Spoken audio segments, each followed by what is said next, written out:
lot of the talk was about Pavel and how he would adjust to really being thrown into the fire here in his first real playoff opportunity. So how important was it for him, and how much pressure is off of him now that he scored that first goal? Well, I think it's important to get that out of the way, so good for him. Real good play by Hurdle all around, wins the draw, picks, releases, screens the goalie, right? So good for him. He's done that a number of times this year.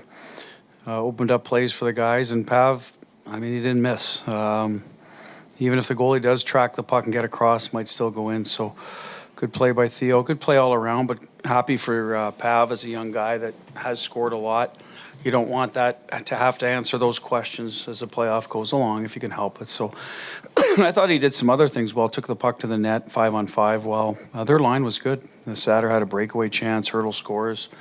Probably our best line offensively, right? So that's the beauty of our team. It doesn't have to be, necessarily Jack's or Carly's line's been hot. And even Nick Waugh's line, I thought, had a real good night, score the game winner. So I know I'm getting away from Pav, but it was big for us. Tomas Hurdle's defensive game, I think, maybe gets overlooked because he's such a good offensive player, but he makes a big defensive play, picks the puck away. I think it was from Faber, and then he puts it up on the near side to beat Gustafsson for his first goal. So why is his defensive game maybe not talked about as much as it should be? Well, that's a good question. I think because we're probably talking about Carlson and Eichel's defensive game a little bit more, and even Nick Waugh, a fourth-line center. That's their big part of their identity. So he gets lost in the shuffle there. I think it's as simple as that. I think earlier in the year there was some adjustment to how we play our centermen, or I've said this many times, there's a little more responsibility or maybe different responsibility, and he's picked it up very well. And we put him out there against anybody. We have certain face-offs where we start matchups we like to use. He's good on the dot on his strong side. If it was Eriksson X line that was up and he was up, fine, go have at it. If it was at a right dot, we use someone else. But so no issues there. And that's big on the road in the playoffs. When you don't control those things, you got to be comfortable. You can't just keep rolling out the same guys.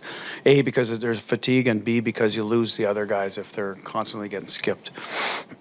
Paul, Ken, Jesse. Hi, Bruce. Paul de los Santos, NHL.com. Brent Howden's been asked to do whether it's play center or wing. We've talked about it a lot this season, but how important is it to get him consistently going this postseason, especially after the season he just had?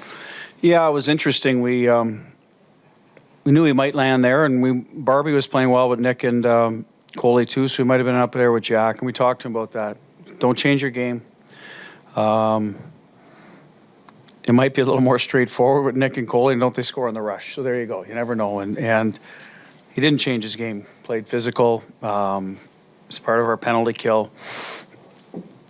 He's always out at the end when the goalie's out, typically one of the six guys we use a lot. Because of his versatility, he can play wing, take draws as a centerman if there's an icing situation. So good for Howie. He's had a good year, right? Been real good for us all year, and good again tonight. Ken Bolkeson been at Vegas all week. You've been using Haig and Pietrangelo together. Line rushes, they were together. Why did it switch? It's just a little something Johnny mentioned before the game, so he has a lot of input on that. And I think it was a little bit of a matchup that if we wanted to make sure we had, or I'll label them top four out there against the Eriksson Ek line, then you put Hanny and Petro together for that. So we'll see. We'll look at it. And I think anybody can handle. Not anybody can handle it. Their line hurt us tonight, but we're comfortable with whoever ends up out there against them. We just got to be better than we were tonight. And if that makes any sense, they're a line that can beat you, so we got to make it real tough on them. And at times we did, other times they made some plays. So we'll look at that. So we'll see how the pairs shake out on Tuesday. I don't know that we'll change them necessarily, but we'll do its best. Jesse, Willie, Danny.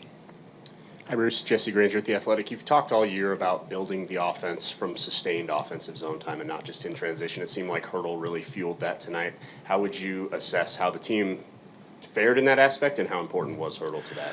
I thought we were pretty good in it.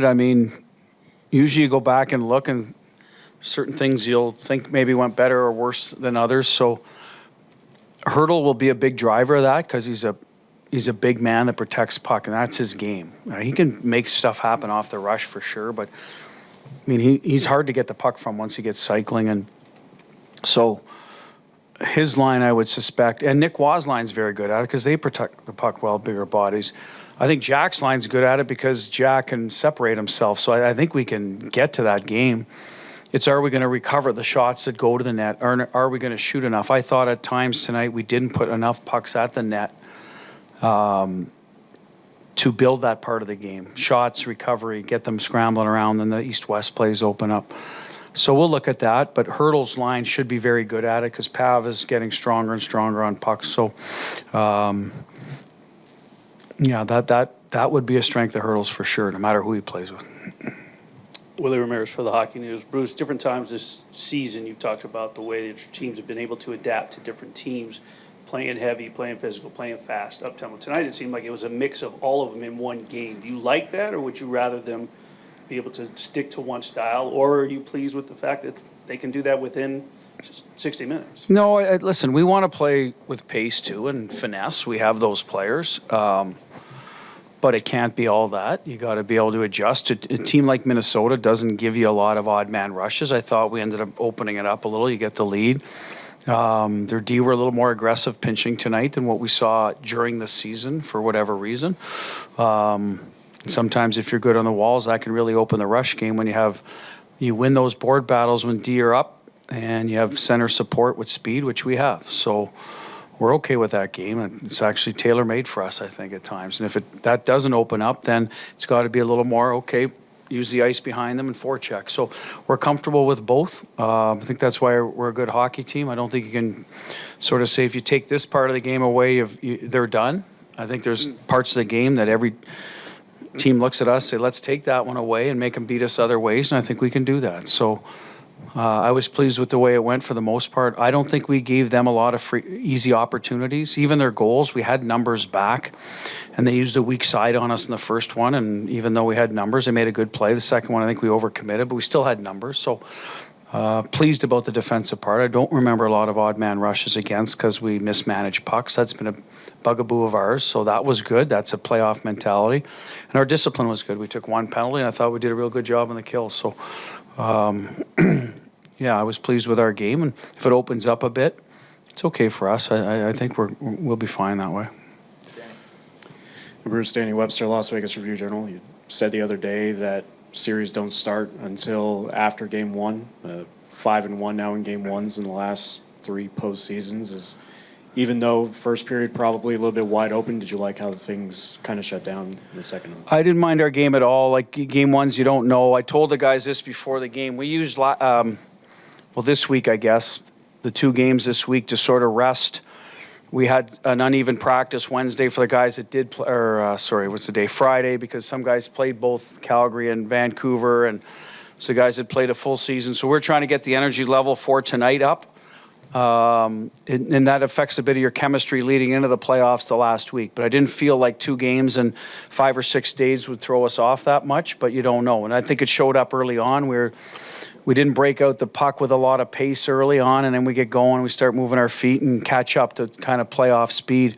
They've been playing desperate hockey this week to get in, right, or solidify their position, so they're probably going to be a little ahead of us there. So, I was hoping that wouldn't hurt us the first 10 minutes, and I don't think it did. I think we got to our game fairly quickly. We haven't started great here, but we usually get better as the game went on. I think that happened. So a lot of positives that way.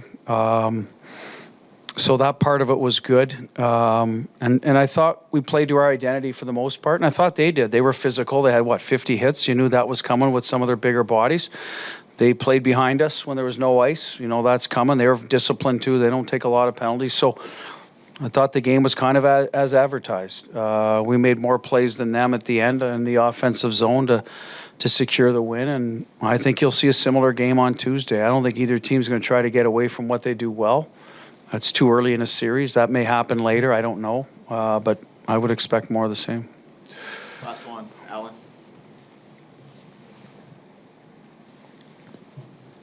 Bruce, the team's been constructed, obviously, to have a very deep roster. And I'm wondering, how does that influence the way you coach? And is there a way to try to grind down another team over the course of a best of 7? Well, absolutely. Puck management, play behind them, finish checks, play through people. I loved our minutes tonight. I think, I don't know who our highest forward was. If Jack was, I knew he was 17 something. And I think Nick Waugh was close to 13, Riley 14, Howie 14. You know what I mean? If you get guys between 13 and 17, 18, you're using everybody. Probably means there's not a lot of special teams as well. Some guys' minutes get shortened because of that. So, I mean, those are the types of games we're fine with. We will roll 4 lines. We will play any line against any line, given the circumstance. So our team is built that way. I've always believed in having a 4th line that can be a factor in the game and an identity piece for you.